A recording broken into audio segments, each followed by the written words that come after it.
নমস্কার, আমার ভুরিভোজ চ্যানেলে সকলকে স্বাগত জানাই। Welcome to my channel Bhurivoj. আজকে বানাবো সর্ষের শাক। নিরামিষভাবে এটা তৈরি করব। তার জন্য আমার এখানে লাগবে বেগুন, আর নিয়েছি বড়ি, আর কালো জিরে, আর কাঁচা লঙ্কা, এগুলো ফোড়নের জন্য। প্রথমে সর্ষের শাকটা ভালো করে ধুয়ে এটাকে কেটে নেব, আর বেগুনটাও কেটে নিতে হবে। শাকটা ধুয়ে এইভাবে কেটে নিয়েছি। সর্ষের শাক যেহেতু একটু তিতকুটে টাইপের হয়, তো সেই কারণে আমি এর মধ্যে একটু নুন দিয়ে এটাকে চটকে রাখবো, তাহলে তিতকুটে ভাবটা কিন্তু চলে যাবে। তো নুন দিয়ে এইভাবে একটু চটকে নিচ্ছি।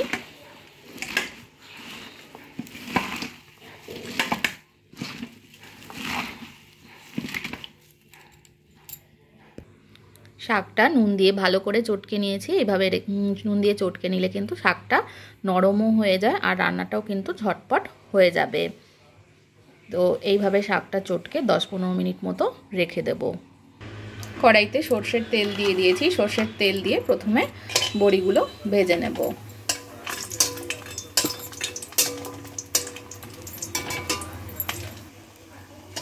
বড়িগুলো লাল করে ভাজা হয়ে গেছে, এবার এটা তুলে নেব। এবার বেগুনগুলো ভেজে নেব। বেগুন ভাজবার সময় আমি এর মধ্যে দিয়ে দিচ্ছি অল্প একটু নুন।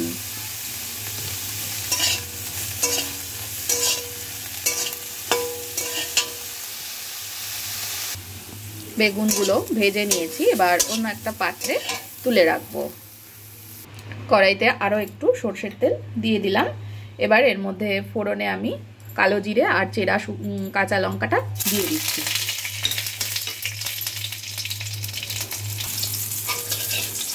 কাঁচা লঙ্কাটা কিন্তু অবশ্যই চিড়ে দিতে হবে, নইলে কিন্তু ফেটে যেতে পারে তেলের ওপরে।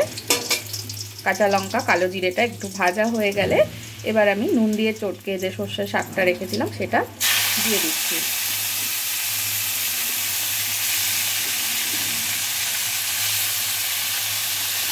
যেহেতু নুন দিয়ে এটা চটকে রেখেছি, সে কারণে কিন্তু আলাদা করে নুন আর ব্যবহার করব না। যদি প্রয়োজন হয় একদম শেষে নুন অ্যাড করব।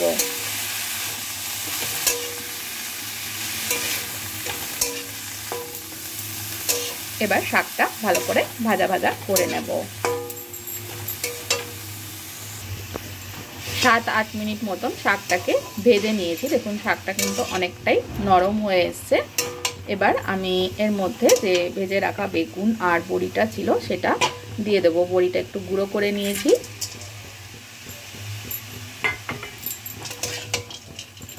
বেগুন আর বড়িটা দেওয়ার পরে কিন্তু আরও 4-5 মিনিট মতন শাকটাকে ভেজে নিতে হবে বা কষিয়ে নিতে হবে। এবার এর মধ্যে দিয়ে দেব সামান্য একটু চিনি। চিনিটাকেও ভালো করে মিশিয়ে নেব।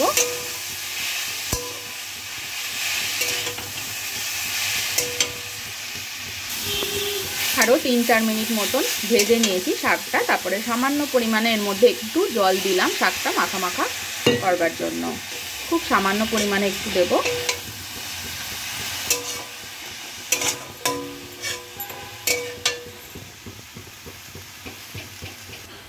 এবার এর মধ্যে দিয়ে দিচ্ছি চেরা কাঁচা লঙ্কা।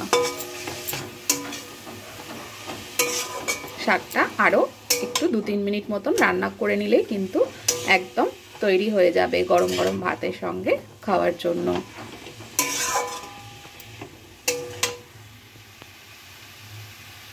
গরম গরম ভাতের সঙ্গে সর্ষের শাক খাওয়ার জন্য কিন্তু একদম রেডি হয়ে গেছে। রেসিপিটা ভালো লাগলে আমার চ্যানেলটাকে সাবস্ক্রাইব করতে ভুলবেন না।